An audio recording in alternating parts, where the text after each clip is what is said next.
Gracias por ¿no? sumarte. Un placer. También es una charla que hace rato en el espacio, la comunidad de espacio viene pidiendo. El poder conversar con otras disciplinas, Mm, que es algo que se demanda, por lo menos desde el campo de la mm, psicomotricidad, bastante. Y una de las cosas de poder rescatar en este espacio, más allá de que sea lo virtual que acerca cuando mm, hay poco tiempo, es poder aunque sea tener este encuentro.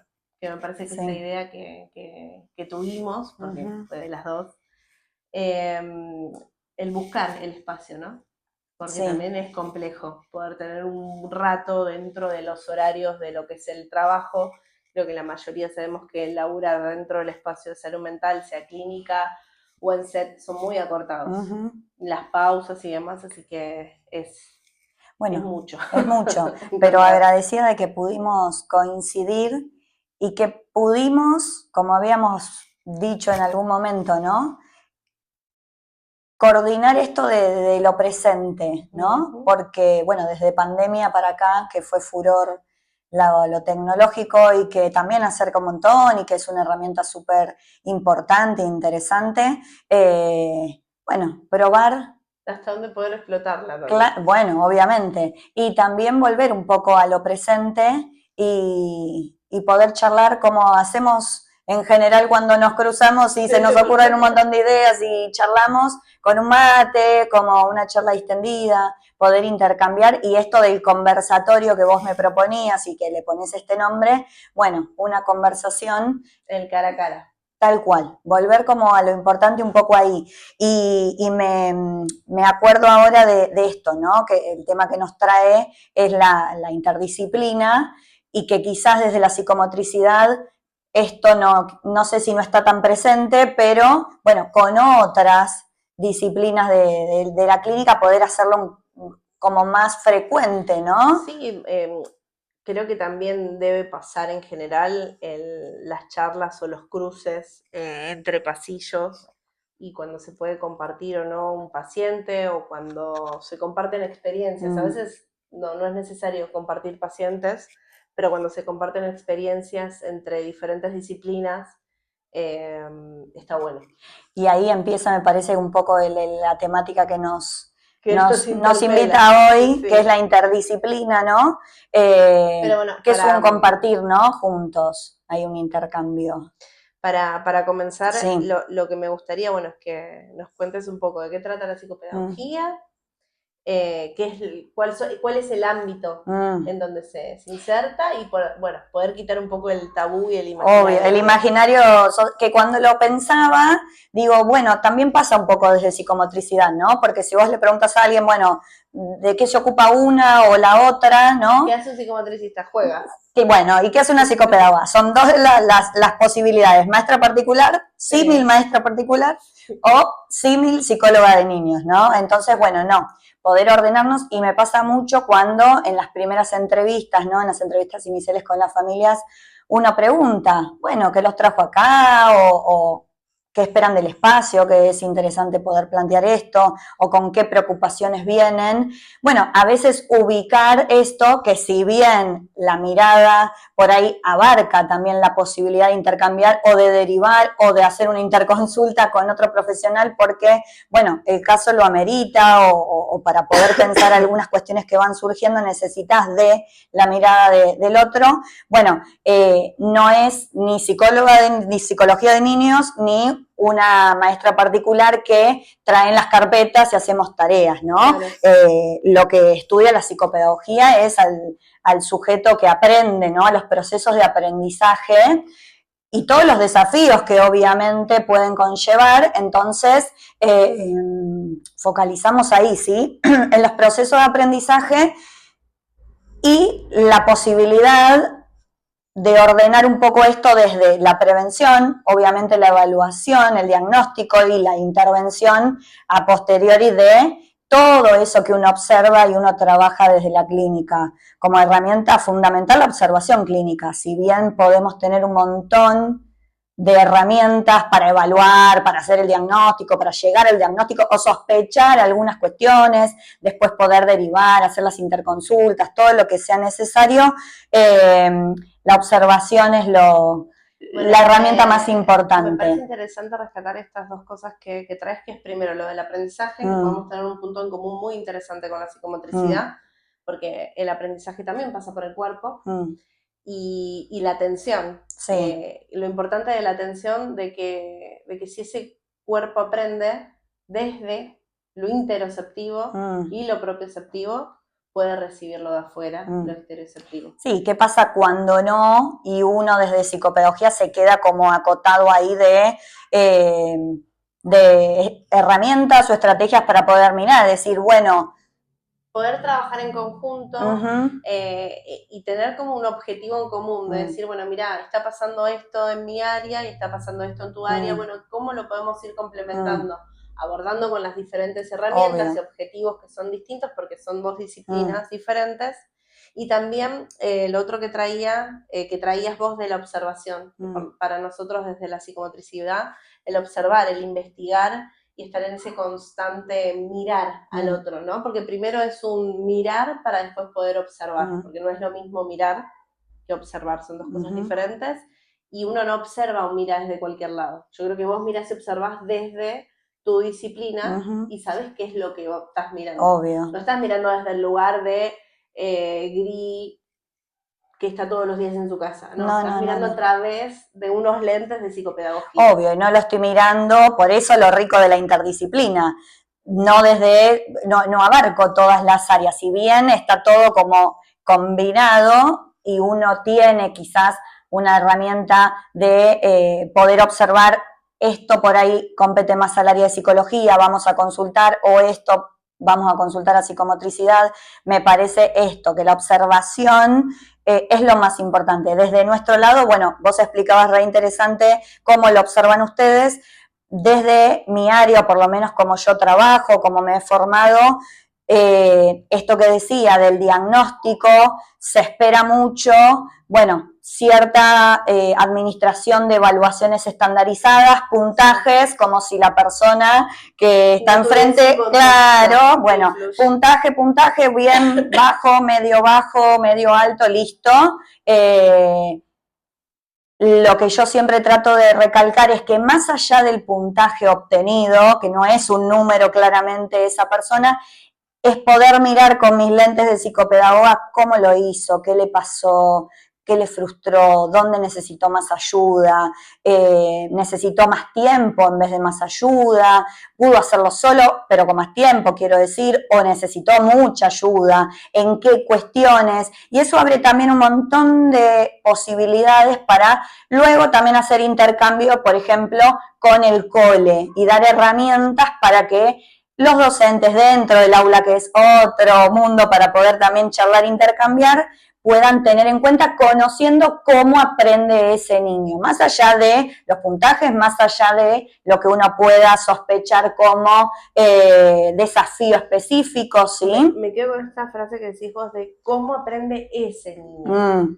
¿No? Porque ahí entra también la subjetividad y la posibilidad, y trabajando desde la posibilidad de ese niño. Obvio. No con lo que creemos que limita. No, y es con eso, con esa posibilidad y esas fortalezas que uno dice, bueno, está bien, están estos desafíos, tenemos que trabajar en esto, acompañar a la familia en esto, pero ¿desde dónde? ¿Sí? Es desde ahí, desde esas posibilidades y de esas fortalezas, esas posibilidades de la familia en ese momento, en ese contexto en particular, con esas fortalezas que trae, y acá voy a sumar algo más, no el niño, la persona que aprende, porque esa es otro, creo, de las cuestiones que se nos solapan a ambas. Psicomotricidad yo lo tengo como mito ahí, niños pequeños, sí, ¿no? Que jugamos. Que juegan. Y nosotras, niños que aprenden en edad escolar. Y primaria. Eso. Porque secundaria también queda como un bache. Bien. Y en psicomotricidad pasa lo mismo, que lo que es jóvenes adultos y adultos. Algo se ve bastante en lo que es gerontopsicomotricidad, y creo que también pasa lo mismo con psicopedagogía, que bueno, algo se asoma cuando son mayores, adultos mayores. Sí. Pero la psicomotricidad, tanto como la psicopedagogía, que lo que tienen en común es en la parte del aprendizaje, que creo que ahí es donde se enlazan un montón. El sujeto aprende toda la vida, sí.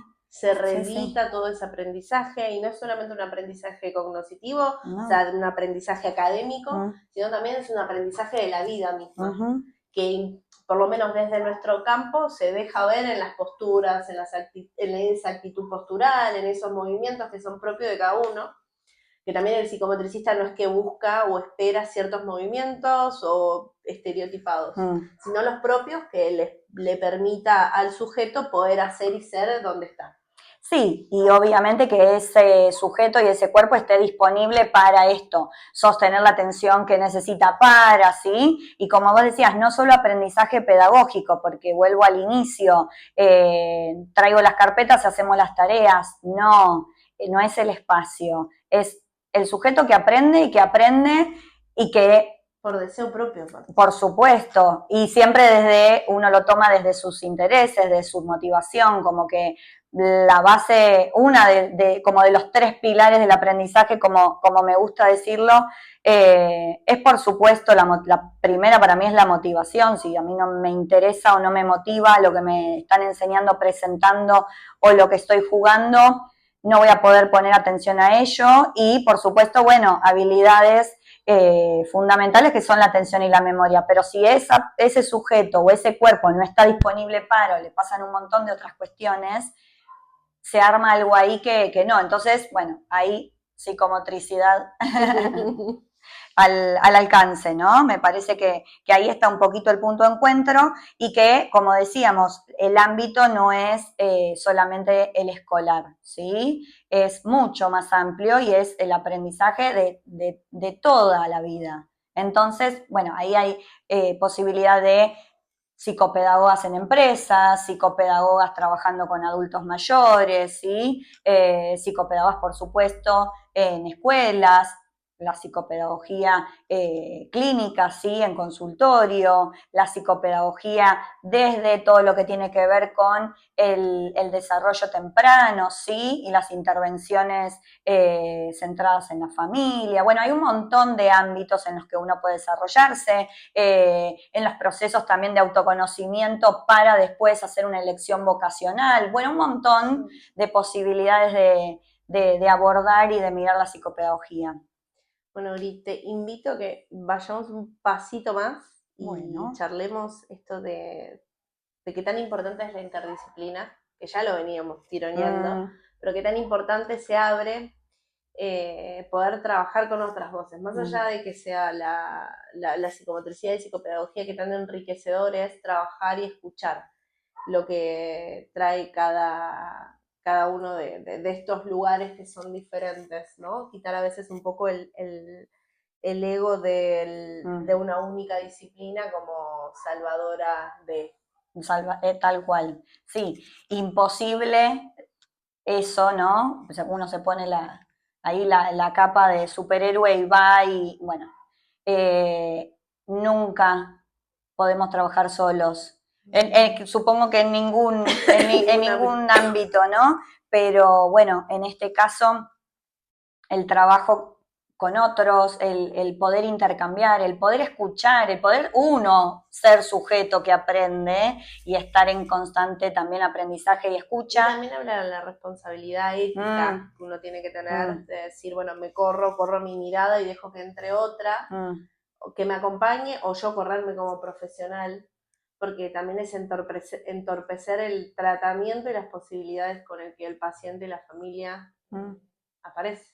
Sí, por eso, bueno, en un inicio uno sí puede tomar la consulta, hacer el caminito de escuchar, observar, bueno, si se puede evaluar, porque uno quizás a veces escucha el motivo de la consulta o en la primera entrevista y quizás puede pensar, tomarse, ¿no? Ese tiempo para pensar y decir, bueno, ¿qué tal si en realidad podemos consultar primero con esta otra área, ¿no? Eso, digamos, como en la posibilidad de derivar o luego de un proceso, por supuesto, si uno considera escuchar y ver qué es lo que aporta la otra disciplina, pero también, además de poder contar con el otro para derivar, para hacer interconsultas y continuar trabajando con ese sujeto, lo importante es que una vez, ¿sí?, que uno comparte un caso, ¿sí?, un trabajo de interdisciplina, es esto lo rico, la constante comunicación que uno va generando, el intercambio, el escuché esto, ¿qué te parece? O pasó tal cosa, ¿cómo podemos abordarlo? ¿Sí? Desde un lado y desde el otro, cuáles son los objetivos de ambos y en dónde podemos ir mirando y leyendo para poder, obviamente, acompañar a esa familia de esa Sí, me parece persona. interesante también poder tener una escucha desde afuera, porque a veces uno cuando se empapa como mucho en cierta problemática del paciente y demás, a veces se sesga, se obtura y que venga alguien de afuera, sea de la propia disciplina o de otra disciplina, acompaña, ¿no? El tema de la supervisión. No sé si quieres contar un poquito qué es lo que haces con Espacio de Sí, Logro. pensaba en eso justo cuando lo decías.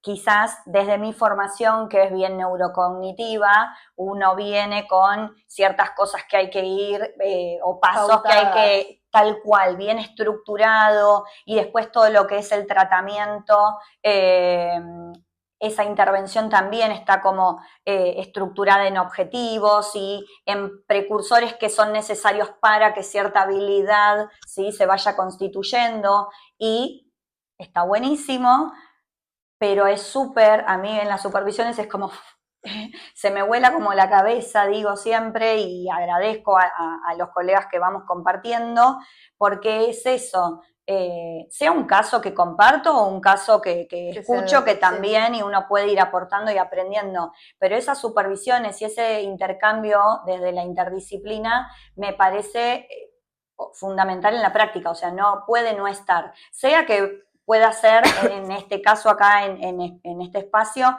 lo hacemos de manera mensual, ¿sí? Y está ese intercambio y a veces vamos retomando, ¿sí?, casos que fuimos supervisando, pero también sucede que un profesional que quizás está en un consultorio solo, porque eso también pasa un montón, debe, y acá decías lo de la responsabilidad, debe buscar quién pueda escucharlo, quién pueda darle esa otra mirada que amplía y amplía un montón y que tiene que ver con el ejercicio profesional, ¿no? Que uno solo en el consultorio, sí, se puede hacer preguntas, sí puede leer, sí puede estudiar, siempre puede aprender, siempre puede buscar material, siempre puede hacer su pero curso. No se nutre si no hay un otro ahí. Creo que es... Y que cuestiona y que pregunta y que te deja a vos pensando. Eso es lo más enriquecedor, me parece. Sí, y aparte esto de eso, de poder aprender de otro, de saber, de entender que primero que no hay respuesta para todo, que está bueno eso de dejar, cuesta un montón, porque es fácil decirlo, pero cuesta un montón el decir, bueno, no tengo respuesta, ¿qué hago? Queda abierta la pregunta y tengo que seguir reflexionando también como para que entre otras cosas, ¿no? Lo espontáneo o para que entre lo que el sujeto con el que estoy trabajando me traiga y dejarme también sorprender como terapeuta, decir que hago. Bueno, y que eso es lo que, volviendo a quizás la formación que uno va teniendo, después uno va haciendo camino y va armando su experiencia y trabajando desde ahí. Si no está este intercambio, uno viene, cumple sus objetivos y listo, y pasa la sesión. Pero es tan importante, en ese intercambio, te vas con otra posibilidad de mirar con la sesión siguiente a esa persona y a intercambiar desde otro lado y a estar atenta a otras cosas, y es súper rico y es súper nutritivo, por supuesto para la propia práctica, pero obviamente indirectamente o directamente a lo que uno pueda ofrecer en ese espacio también de intercambio con el otro, porque uno, o por lo menos yo lo veo así, aprendo en todas las sesiones un montón y la persona te deja pensando, vos tenés que estar con disponibilidad también para poder tomar eso que traen, ¿no? Entonces, bueno, de ahí nace la pregunta, desde esa observación uno registra, y volcarlo en una supervisión o que otro te escuche y que quizá no está impregnado de eso, de ese vínculo que se genera tan importante en el uno a uno, te hace poder mirar y pausar un poco y pensar. Me había pasado una vez con una familia que me habían hecho una pregunta y es esto, como lo tengo que pensar, lo charlamos la próxima, ¿viste? Como que buscan respuestas, obviamente, en el momento, y está también bien. es una posición, decir, no tengo la respuesta, hay que esperar. Y bueno, vamos a trabajar en esto, y importante también este trabajo de interdisciplina que, bueno, se juntan a charlar un rato, toman unos mates. No, hay un ejercicio ahí del compartir que está buenísimo, pero que uno aprende un montón. Y que todo ese trabajo no se ve, porque se supone que la persona viene a la terapia o conversar con la familia, listo, la estimulación, lo que sé yo, trabajamos, pum, pam, pero por detrás hay un montón, porque no se acaba ahí la sesión, ¿no? Me parece. Eso está bueno rescatar, que la sesión no se acaba en ese y no ratito. solo por la supervisión, sino por todo lo que uno implica, digamos, de seguir pensando desde el armado, quizás en alguna disciplina más que en la otra tenemos esto de, bueno, hay un objetivo, hay algo que hay que trabajar, hay un motivo de consulta. Hay también todo un dispositivo que apunta hacia donde uno va a trabajar. Tal cual. Porque si no sería... Obvio, con la preocupación, por supuesto, que trae la familia o quien deriva y se va armando ahí. Pero aprendí porque al inicio, con este chip que quizás uno sale y después después de tantos años, tal cual, bueno, esto, sorprender, lo espontáneo, que a la otra persona también le pasaron un montón de cosas. Y esas son las sesiones de encuentro más ricas. Después uno desde ahí puede abordar los objetivos que tiene, ¿no? Que sí, uno los tiene anotados en la cabeza, estructurado, no estructurado, cada uno con su estilo, pero esto no queda ahí como la intervención, como decíamos. Cuando decidimos trabajar desde la interdisciplina, decidimos comunicarnos con el otro, decidimos armar algo para conversar. Y algo de esos objetivos con los que vos te vas guiando, ¿los pones en función de alguna herramienta en especial? O sea, ¿cómo es que desde la psicopedagogía se maneja con sus herramientas?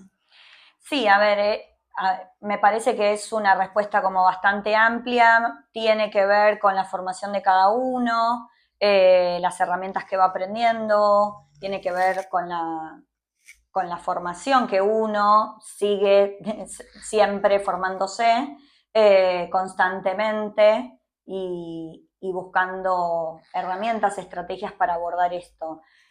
Quizás el caminito que uno sigue luego de la evaluación, que también tiene sus herramientas específicas y cada uno, depende de la línea que tenga, va a usar unas, más menos, o para cada caso se van obviamente seleccionando algunas más que otras, como decía al inicio, la observación clínica como herramienta fundamental.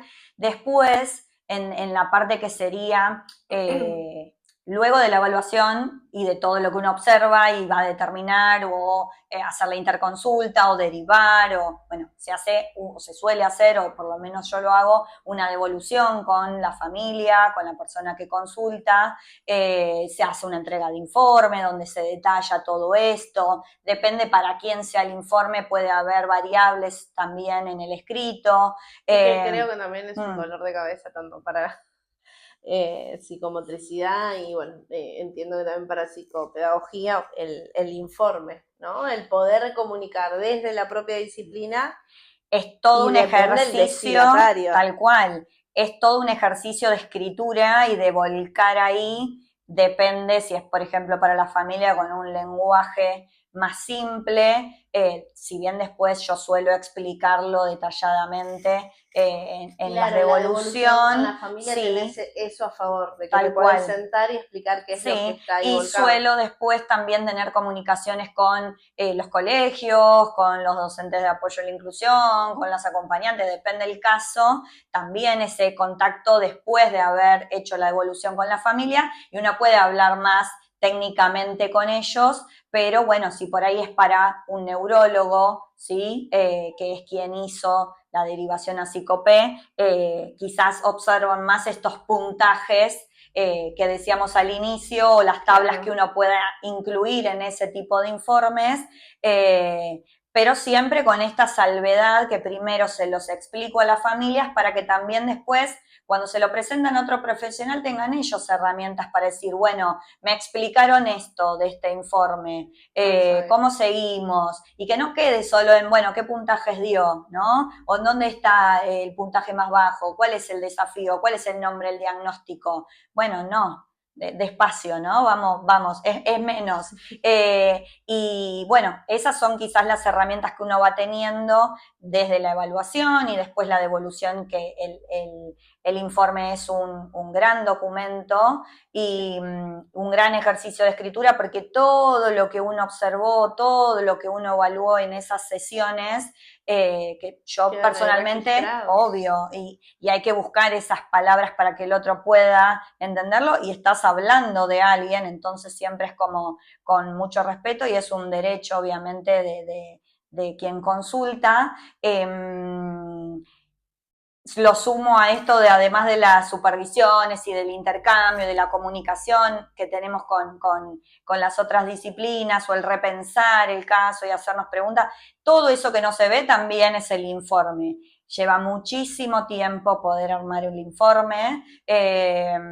A veces me pasa que lo charlamos en supervisión. Bueno, hacemos un informe. Bueno, pará, ordenémonos. No es armamos un informe, es mucho trabajo volcado ahí, ¿no? Puesto en palabra ahí, y a veces, voy a decir algo polémico, pero soy un poco así, si es para las escuelas, por ejemplo, o esto para el neurólogo, el informe mira el cuadro nada más, todo el resto de lo que es la persona no es más allá o sea, no es el número, no se lee. Me parece ¿Viste? que es un debate igual también Es eso, un y es algo que debate. sale mucho a flote, por lo menos desde la psicomotricidad también, esto de, bueno, vemos qué es lo que dice el papel y no miramos qué hay detrás. No, y para los coles también, o sea, muchas veces para los coles lo que hago al final del informe es, bueno, listo, todo esto, ¿y qué hacemos? Entonces hay sugerencias bien específicas para el cole, que por supuesto las ve la familia, si uno se las explica, y otras sugerencias específicas serán para la familia en casa,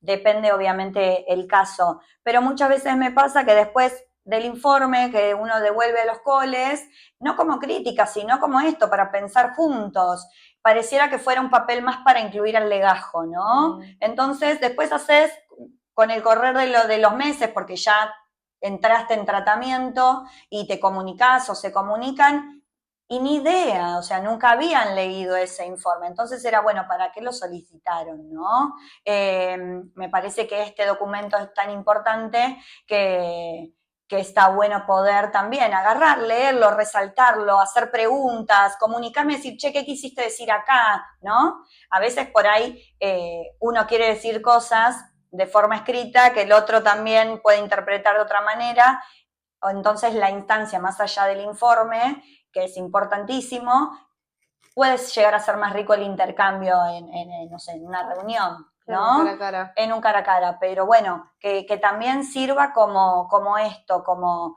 posibilidad de leer ahí, y de también con el espacio de la escuela y con los docentes, que haya ese ida y vuelta. Che, acá pasa acá, vos acá pusiste esto, ¿por qué será que en el cole pasa otra cosa? O no sé, se pueden pensar un montón de cuestiones. Falta, me parece, y como decías vos, es otro gran debate, y que estaría buenísimo que se pueda empezar a armar desde ese lado, a cuestionar todo este intercambio que también se puede hacer con el ámbito escolar, ¿no? Sí.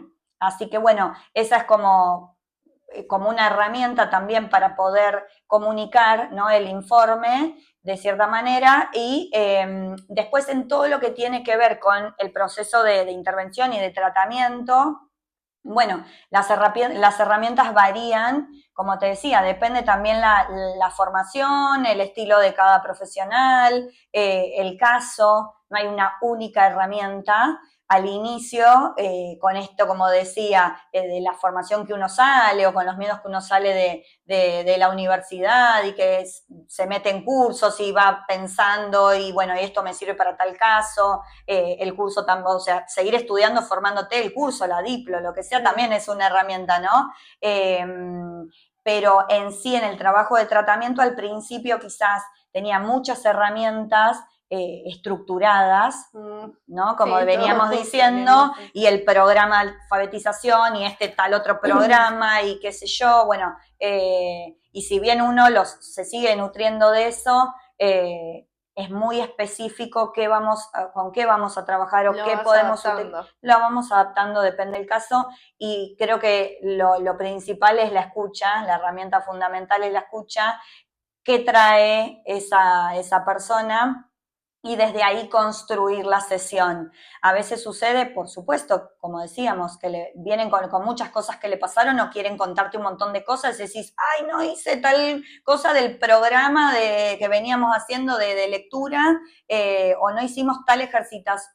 Bueno, pero construimos otras cosas y tomamos, o sea, con lo que vinieron. Y aparte también aparecen cosas en eso que no está, o sea, en lo no esperado. En lo no esperado y en el uno poder registrar, bueno, con esto puedo abordar esto, que en realidad era mi objetivo, pero bueno, es de esta otra forma, ¿no? Es que si tenés el objetivo claro, enmarcado el dispositivo, creo que cuando dejas entrar lo espontáneo, lo podés ir ubicando donde tiene que ir.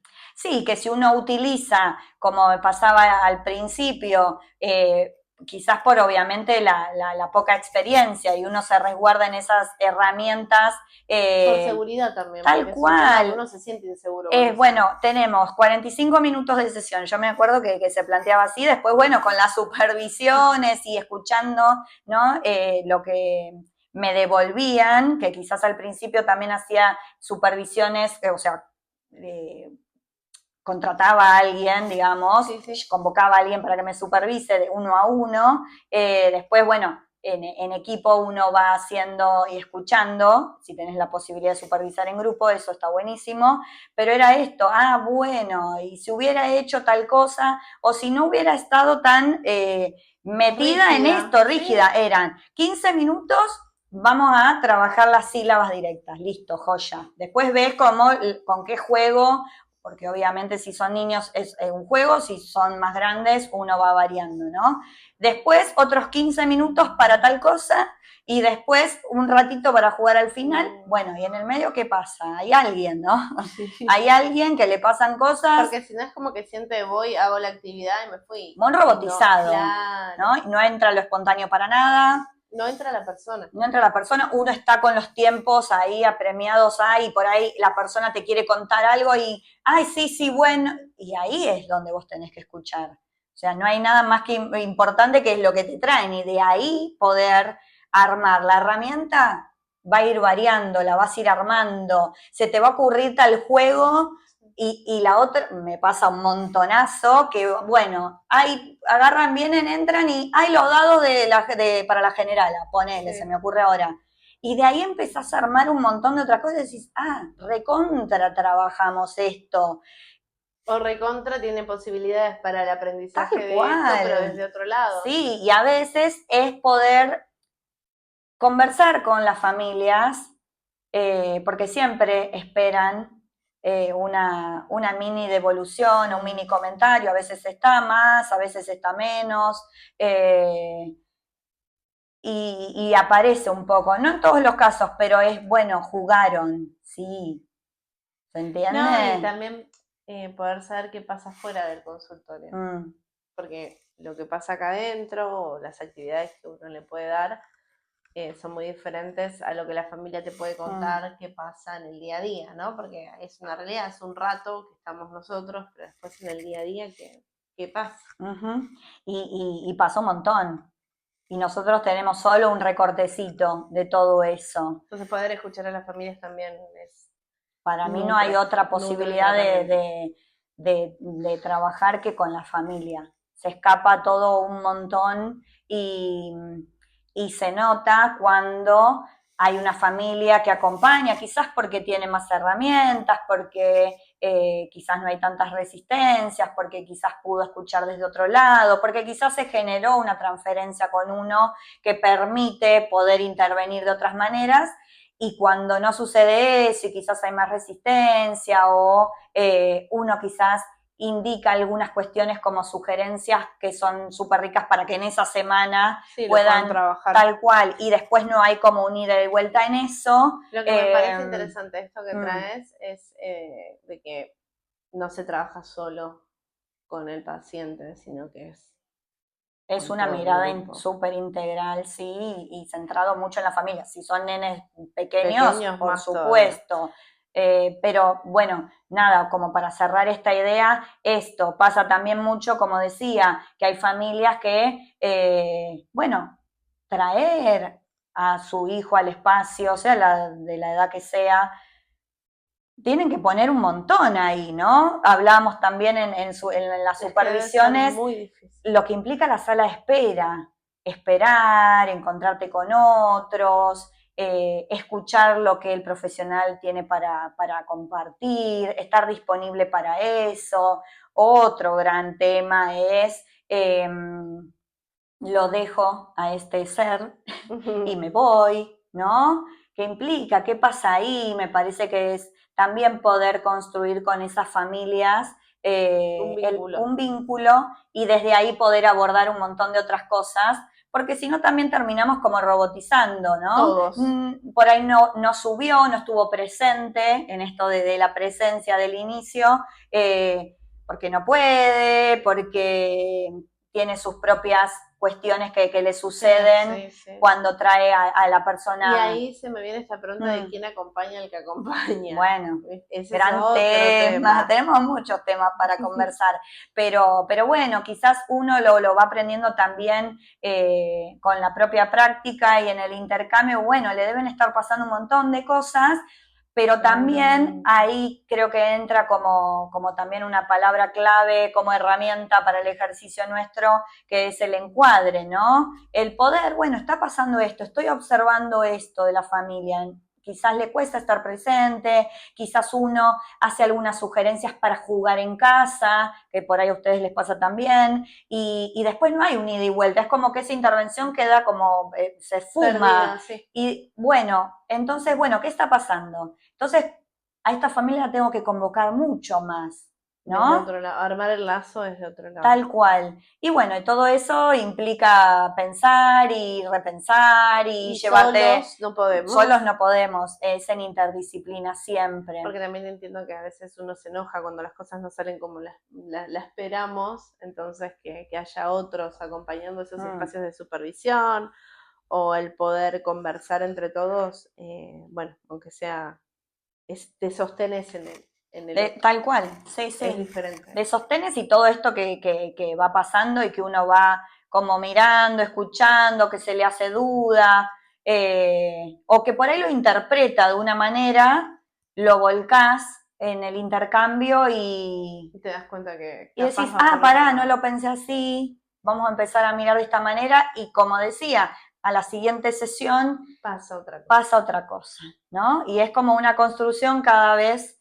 un poquito más ampliada ahí, ¿no? Se expande de otra manera. Tal cual, eso es lo importante. Bueno, Uri, te súper agradezco. No, gracias a vos. Así que, bueno. Bueno, nos vemos la próxima. Sí. Hay tantos temas. Eso te iba a decir, capaz que podemos sumar a alguien más. Bueno, eso me gusta. Podríamos invitar a alguien más. Capaz queda más extenso. Bueno, pero súper interesante. Gracias. Gracias, Rick. No, gracias a vos.